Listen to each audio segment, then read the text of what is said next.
जय हिंद जय भारत। आज के इस वीडियो में हम लोग समझने वाले हैं चंद्रयान 3 के बारे में। देखिए, इससे पहले भी हमने एक वीडियो बनाया था जिसमें कि चंद्रयान 3 के बारे में हमने पूरे डिटेल में समझा था। लेकिन देखिए, आज के इस वीडियो में कुछ हटके हम लोग और समझेंगे। ठीक है, आखिर चंद्रयान 3 को चांद के साउथ पोल पे क्यों भेजा जा रहा है, इसके पीछे का क्या कारण है, हम लोग किसी और साइड क्यों नहीं भेज रहे हैं, आखिर आज तक 3 ही देश क्यों चांद पे सॉफ्ट लैंडिंग कर पाए, सॉफ्ट लैंडिंग क्यों नहीं हो पाती है, और आखिर चंद्रयान 2 हमारा फेल हो गया, उसके पीछे का क्या कारण था। हर चीज मतलब एकदम डिटेल में समझेंगे। चांद पे पानी है या फिर पानी नहीं है, आखिर क्या खोज करने गया चंद्रयान 3, हर चीज समझेंगे। ठीक है, चंद्रयान 3 को चंद्रमा के साउथ पोल पे भेजा जा रहा है। आखिर अब ये साउथ पोल क्या है, आखिर ये साउथ पोल क्या है। ठीक है, इस चीज को समझते हैं। देखिए, साउथ पोल जो कि चांद दिखाई देता है हमारे धरती से, जो आपको गोल चांद दिखाई देता है ना, इस तरीके से गोल, इसके पीछे वाला भाग ही साउथ पोल है। बस इतना समझ लीजिए, इसके पीछे वाला भाग ही साउथ पोल, एकदम आसानी से समझिए। चांद का साउथ पोल कभी भी हमें धरती से दिखाई नहीं देता है। चांद का ये पीछे वाला भाग होता है, वहीं पे उतारा जा रहा है। अब देखिए, ये जो साउथ पोल है इसकी कुछ खासियत है। आखिर साउथ पोल पे क्यों उतारा जाएगा, हर चीज के पीछे एक रीजन होता है, और साइंटिस्ट तो जानते हैं कि कितना दिमाग लगा के किसी भी काम को करते हैं। तो देखिए, साउथ पोल पे ही आखिर इसे क्यों भेजा जा रहा है, इसकी कुछ खासियत समझ लीजिए। ये बहुत ज्यादा ठंडा एरिया है, बहुत ज्यादा ठंडा होता है। यहाँ का टेम्परेचर -100 डिग्री से भी ज्यादा होता है। सॉरी, -100 डिग्री से भी ज्यादा होता है यहाँ का टेम्परेचर, बहुत ज्यादा ठंडा होता है यहाँ। -100 डिग्री सोचिए, किसी भी प्रकार का व्यक्ति हो, कोई भी व्यक्ति हो, किसी का भी बॉडी काम नहीं करेगा। -100 डिग्री बहुत ज्यादा ठंडा होता है। ठीक है, हम देखिए, जब -1-2 का टेम्परेचर चलता है तो हालत खराब हो जाती है ठंडा से। ठीक है, तो सोचिए -100 डिग्री है यहाँ पे, तो सोचिए क्या हाल होगा। सूर्य की रोशनी तो पहुंच नहीं पाती है, तो यहाँ बहुत ज्यादा अंधेरा होता है। ठीक है, यहाँ बहुत ज्यादा अंधेरा होता है। और देखिए, यहाँ का टेम्परेचर मैंने आपको बताया कि कितना ज्यादा ठंडा होता है, तो शायद यहाँ पे पानी हो, खनिज हो, शायद हो सकता है। ठीक है, साइंटिस्ट अनुमान लगाते हैं कि यहाँ पे पानी और खनिज हो सकता है। ठीक, देखिए, पानी नॉर्मल वाटर तो मिलेगा नहीं, क्योंकि हम लोग अपना फ्रिज में जब पानी रखते हैं तो फ्रीजर में वो भी जम जाता है। यहाँ तो -100 डिग्री का टेम्परेचर है, पानी जम जाएगा, इतना पत्थर बन जाएगा पानी, उसको गलाएंगे तो वो नहीं गलेगा। -100 डिग्री का टेम्परेचर है। ठीक है, बहुत ज्यादा भयानक टेम्परेचर है -100 डिग्री। तो यहाँ पे पानी के जो अणु होंगे वो बर्फ के अवस्था में मिलेंगे, यानी कि ठोस अवस्था में मिलेंगे, सारे जम गए होंगे जो पानी के जितने अणु होंगे, यहाँ पे वैसे मिल सकते हैं। और देखिए, इस मिशन का यही मकसद है ना कि पानी मिल सके, हमको खनिज मिल सके, आखिर चांद का जन्म कैसे हुआ यह बात पता लगा सके। आज तक कोई साइंटिस्ट ये पता नहीं लगा पाए कि चांद का जन्म कैसे हुआ है, कि चांद का ये कैसे हुआ है। देखिए, बहुत सी चीजें मिलती हैं, हर जगह नेट पे भी मिलेंगी कि चांद का इस तरीके से जन्म, इस तरीके से जन्म। आपको 2-3 प्रकार की चीजें बताई जाएंगी। एक बताई जाएंगी कि कोई एक ऑब्जेक्ट आ रहा था और हमारे अर्थ ग्रेविटेशनल फोर्स में आ गया, वो घूमता गया वही चांद बन गया। और कोई बताता है कि धरती से कुछ आके टकरा गया, और वही टकरा के पहले बहुत ज्यादा पत्थर में बिखर गया, सारा पत्थर अपना ये फोर्स से एक में आके जुड़ गए और वही धरती के चारों ओर घूमने लगे इसकी ग्रेविटी की वजह से। और कोई ये भी बताते हैं कि धरती का ही एक भाग है, यानी कि धरती से कुछ आके टकराया है और वही चीज चांद बन गया, तो हमारे चांद धरती का ही हिस्सा है। तो कोई ये भी बात बताता है। ठीक, तो इसके पीछे का बहुत ज्यादा थ्योरियां दी गई हैं, लेकिन एक्चुअल कोई नहीं बता पाया कि चांद का जन्म कैसे हुआ है। ठीक, तो देखिए, यहाँ पे पानी हो सकता है कि मुझे खनिज मिल जाए। 2008 में चंद्रयान 1 मिशन जो हम लोग का था, उसमें पानी का हमको देखने को मिला, ठोस अवस्था में पानी। ठीक है, इस भाग पे आज तक कोई देश नहीं उतरा है। हमारा भारत ऐसा देश है जो चांद के इस साउथ पोल पे लैंड करने जा रहा है। अगस्त के लास्ट तक ये लैंड कर देगा चांद की सतह पे। और देखिए, अभी जुलाई चल रहा है, तो शायद अब देखिए कि इसका कोई टाइमिंग फिक्स नहीं बताया गया कि इसी डेट को लैंड होगा, जरूरी है। क्योंकि इससे पहले जो मैंने वीडियो बनाया था उसमें मैंने आपको बताया था कि टाइम ये चेंज कर सकता है, जरूरी नहीं है। तो इसको जब लगे कि हाँ अच्छा से यही टाइम है, इसी टाइम पे लैंड करना है हमें चांद की जमीन पे, तो आराम से अपना लैंड करेगा। तो अगस्त के लास्ट तक बताया गया है कि ये चांद की धरती पे लैंड करेगा। तो देखिए, आज तक कोई भी देश यहाँ नहीं गया है, यानी कि साउथ पोल पे नहीं गया है। हमारे भारत ऐसा देश है जो कि साउथ पोल पे जा रहा है, और शायद इसी से हमें ये पता चल सके वहाँ पे कि शायद वहाँ पे कोई जीव हो सकता है। क्योंकि देखिए, जैसे हम लोग को पीने के लिए पानी की जरूरत होती है, ऑक्सीजन की जरूरत होती है, उसी तरीके से जो और जीव होते हैं जरूरी थोड़ी है उनको भी ऑक्सीजन की जरूरत होगी, पानी की जरूरत होगी। ऐसा भी दोस्त होते हो आग पी के रहते हो। देखिए, ये कोई हंसने वाली बात नहीं है, एक साइंस है। ठीक, साइंस में everything is possible, everything is possible. जैसे मछली होती है तो मछली पानी में रहती है और मछली को आप हवा में निकाल देंगे तो मछली मर जाएगी। पानी में कैसे? अब इंसान का ऐसे सिर को पानी में बुड़ा दीजिए और उसको 2-3 मिनट तक 5 मिनट तक रखेंगे, निकालेंगे पता चलेगा कहानी उसका खत्म हो गया है। ठीक है, ऐसा काम मत कीजिएगा, फिर उसका कहानी खत्म हो जाएगा। तो क्या वो भी तो जीव है, धरती है का जीव है, तो वो क्यों नहीं पानी में रह रहा है? मछली क्यों पानी में रह रही है? तो मछली को भी हम लोग के जैसा रहना चाहिए। इसलिए जरूरी नहीं है कि हर जीव को जीने के लिए एक ही चीज की जरूरत हो, अलग अलग चीज की भी जरूरत हो सकती है। तो उसी तरीके से कोई ऐसा भी जीव हो सकता है जिसे कि ऑक्सीजन की जरूरत ना हो। चांद पे ऑक्सीजन नहीं है तो ऑक्सीजन की जरूरत उसे ना हो जीने के लिए, वो बिना ऑक्सीजन का जीता हो। पानी की जरूरत ना हो उसे जीने के लिए, वो बिना पानी का जीता हो। जरूरी थोड़ी है कि उसको इतने सोर्सेज चाहिए तो वो जीवित रहेगा। ठीक, देखिए इसमें 2-3 चीजें हैं। जो पहला है वो है लैंडर रोवर प्रोपल्सन मॉड्यूल। ठीक है, इसका जो मुख्य कार्य होता है वो होता है 100 किलोमीटर चंद्रमा के कक्ष तक ले जाना लैंडर मॉड्यूल को। ठीक है, इसका यही मुख्य कार्य होता है प्रोपल्सन मॉड्यूल का।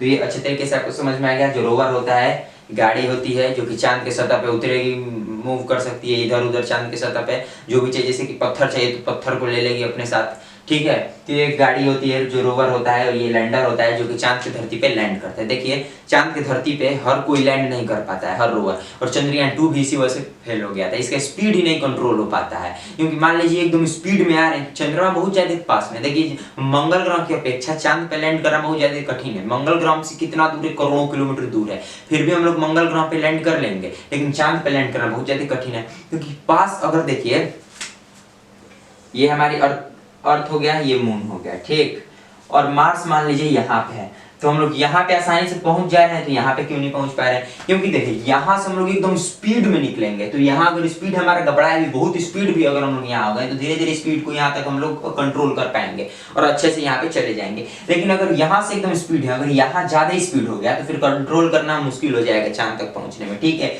हाई स्पीड हो जाएगा, चला जाएगा इधर। ठीक, तो इधर स्पीड कंट्रोल करना बहुत ही ज्यादा मुश्किल होता है। तो चंद्रयान 2 भी इसी तरीके से फेल हो गया था, हर चीज हो गया था लगभग, लेकिन ये वो सॉफ्ट लैंड नहीं कर पाया। सॉफ्ट लैंड मतलब अच्छे तरीके से चांद की सतह पे नहीं उतर पाया। ठीक, इस मिशन को LVM-3 द्वारा लॉन्च किया जा रहा है।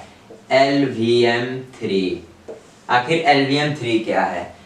Launch vehicle mark 3। LVM-3 का क्या मतलब है? Launch vehicle mark 3। ठीक है, तो देखिए ये बहुत भारी रॉकेट होता है, बहुत ज्यादा भारी। जो बहुत कुछ भारी ले जाना होता है ना आसमान में, तो इसी का प्रयोग किया जाता है। LVM मार्क 3 बहुत ज्यादा, मतलब ये रॉकेटों का, इससे पहले मैं आपको बताया था, बाप दादा होता है ये रॉकेटों का। LVM मार्क 3 बहुत भारी भारी रॉकेटों को अपने साथ उड़ा के लेकर चला जाता है। देखिए आप सैटेलाइट बना लेंगे नॉर्मल, ठीक है, उसको उड़ाने के लिए बस वही ले जाने के लिए वही चीज जरूरी होता है।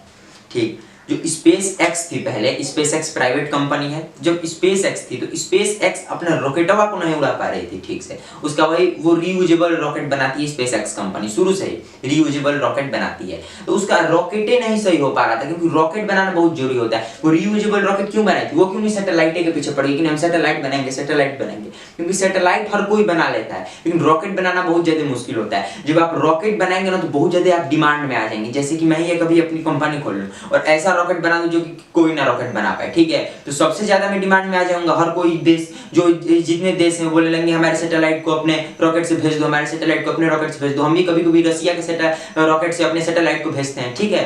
तो ये सबसे ज्यादा जरूरी होता है रॉकेट। ये सबसे पावरफुल रॉकेट होता है LVM-3, बहुत ही खतरनाक हैवी रॉकेट होता है LVM-3, बहुत भारी भारी सामानों को अपने साथ ले जाता है। इसका भार लगभग 640 टन के आसपास में होता है, ठीक है, बहुत ज्यादा ये भारी होता है। ये मैंने आपको अभी बताया कि चंद्रयान 2 का बहुत ज्यादा स्पीड के कारण उसका कनेक्शन टूट गया और वो सॉफ्ट लैंडिंग नहीं कर पाया चांद की धरती पे। लेकिन चंद्रयान 3 के साथ भी तो ऐसा हो सकता है कि वो सॉफ्ट लैंडिंग ना कर पाए, लेकिन ऐसा बिल्कुल भी नहीं है। चंद्रयान 3 को इस तरीके से एकदम एडवांस बनाया गया है, एक बार गलती हो जाती है, बार बार गलती नहीं होती है भाई, ठीक है। तो इसमें क्या किया गया है, इसमें एक मशीन इस तरीके से लगाया गया है कि जब वो चांद की धरती पे लैंड करेगी तब तो उसमें एक लेजर बीम होता है। लेजर बीम क्या करता है ना कि चांद की धरती पे यानी कि उसकी जमीन पे फायर करेगा लेजर बीम।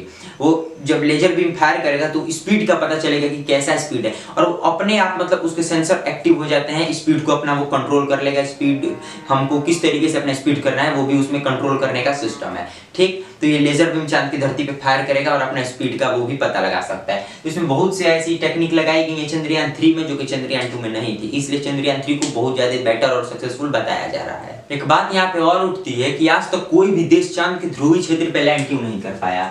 ध्रुवीय क्षेत्र, ठीक है, ध्रुवीय क्षेत्र के बारे में समझते हैं। देखिए यहाँ बहुत ज्यादा अंधेरा होता है, पहला तो या बहुत ज्यादा अंधेरा होता है, क्योंकि यहाँ सूरज की रोशनी पहुंच ही नहीं पाती है। चांद 1.5 डिग्री अपने अक्ष पे झुका हुआ है, ठीक है, 1.5 डिग्री अपने अक्ष पे चांद झुका हुआ है, जिससे कि ये टाइटल लॉक है। इसके बारे में भी अलग समझते हैं। देखिए टाइटल लॉक क्या होता है, ये एक अलग कॉन्सेप्ट हो गया, ठीक है, तो इस पे एक अलग हम लोग वीडियो बनाएंगे। 1.5 डिग्री ही झुका हुआ है अपने अक्ष पे, जिससे कि क्या होता है, यहाँ बहुत ज्यादा अंधेरा होता है, सूरज की रोशनी पहुंच नहीं पाती है यहाँ पे इसके इतने झुकाव के कारण, और यह बहुत ज्यादा अंधेरा होता है। अंधेरे के कारण तापमान बहुत ज्यादा कम होता है, जहाँ पे सूरज की रोशनी नहीं पहुंच पाती है वहाँ पे तापमान बहुत ज्यादा कम रहता है, ठीक है। एक कमरे का लाइट हमेशा बंद कर दीजिए, हर चीज हर जगह से बंद कर दीजिए। वहाँ पे भले आपको गर्मी लगेगा, लेकिन वो आपका रूम हर जगह से मतलब वो आपका ठंडा रूम होगा अगर आप नॉर्मली देखेंगे तो, ठीक है। तो यहाँ पे तो कहीं पे चांद की धरती जमीन पे नहीं पहुंच पाता है रोशनी चांद का, तो सोचिए ये कितना ठंडा होगा। इसका देखिए टेम्परेचर चला जाता है -270 डिग्री के आसपास में इसका टेम्परेचर चला जाता है। इसका टेम्परेचर कितना होता है, -270 डिग्री इसका टेम्परेचर चला जाता है गिर के। -270 डिग्री इतना भयानक टेम्परेचर है ना कि कोई भी मशीन काम नहीं कर सकती है। इस मशीन को काम करने के लिए एनर्जी चाहिए, एनर्जी कहाँ से मिलेगी, तो कोई भी मशीन यहाँ पे काम ही नहीं कर पाएगी। तो क्या भेजेंगे, लैंडर रोवर, आखिर क्या भेजेंगे इस पे, ये हर चीज तो मशीन ही है, तो क्या भेजेंगे आखिर ये -270 डिग्री में, इंसान तो भेज ही नहीं सकते -270 डिग्री में। तो इसीलिए ये सबसे ज्यादा एक चैलेंजिंग होता है, अपने आप में ही एक बहुत ही भयानक चैलेंज होता है। लैंड ऑन कराने के लिए भी क्रेटर बहुत ज्यादा है यहाँ पे, क्रेटर बहुत ज्यादा मात्रा में। यहाँ पे क्रेटर क्या है, जो गड्ढा होता है चांद पे, नहीं धब्बा धब्बा दिखाई देता है चांद पे, वो चांद का क्रेटर होता है। जो चांद होता है ऐसे, चांद होता है नॉर्मल, और इस पे जो हमको दिखाई देता है ऐसे ये धब्बा धब्बा धब्बा धब्बा ऐसे, ये चांद का क्रेटर होता है, यानी कि चांद का गड्ढा होता है जहाँ पे रोशनी नहीं जा पाती है। कोई क्रेटर तो कोई किलोमीटर तक चले जाते हैं, कोई मीटर में जाते हैं, तो बहुत छोटे भी होते हैं, बहुत बड़े भी होते हैं, पहाड़ होते हैं, मतलब अलग अलग प्रकार की चीजें होती हैं, तो यही क्रेटर होती है, ठीक है। तो यहाँ तक आपको समझ में आ गया। और ये चांद का जो पहला भाग है, यानी जो हमको दिखाई देता है, इससे मैंने आपको समझाया कि यही क्रेटर होता है, ठीक। इस मिशन से हमें ये भी चीज पता चल सकती है चांद का जन्म कैसे हुआ है, चांद पे कोई जीव है कि नहीं है, आखिर मतलब क्या है, हर चीज मतलब हम डिटेल में पता कर सकते हैं चांद का, उसकी किस प्रकार की मिट्टी क्या है नहीं है, हर चीज को डिटेल में हम लोग पता कर सकते हैं अपने खुद से। चांद का जन्म का तो आज तक हमको पता नहीं चल पाया कि चांद का जन्म कैसे हुआ, ठीक है। यही अपने आप में सबसे बड़ा ये रहस्य है कि चांद का आखिर जन्म कैसे हुआ। चांद बहुत ज्यादा रहस्यमय जगह है, ठीक है। जब मैं चांद के बारे में वीडियोस देखता था ना यूट्यूब पे वीडियोस, तो मतलब मैं रुकता ही नहीं था, लगातार जब तक मैसेज नहीं आ जाता था डेली डाटा यूज्ड, तब तक मैं चांद के बारे में वीडियो देखता। बहुत ऐसे मतलब बहुत कम वीडियो मिलेंगे, अभी बहुत कम वीडियो मिलेंगी जो कि मैंने चांद के बारे में नहीं देखा है, ठीक है। ऑलमोस्ट मैंने हर वीडियो ही देख लिया है चांद का, जो जितना वीडियो है। तो देखिए चांद अपने आप में बहुत ही रहस्यमय, जब इसके बारे में आप स्टडी करेंगे ना तो बहुत ज्यादा उत्सुकता आती है मन में, क्योंकि बहुत ज्यादा इंटरेस्टिंग चीज है चांद, ठीक है। एक बार आप इसके बारे में स्टडी करके देखिए चांद के बारे में, बहुत ज्यादा इंटरेस्टिंग चीज है चांद। अलग अलग थ्योरियां हैं चांद का जन्म के बारे में, कोई पक्का सबूत नहीं है। अब मिलेंगे नेक्स्ट वीडियो में, आज के लिए इतना ही। जय हिंद, जय भारत।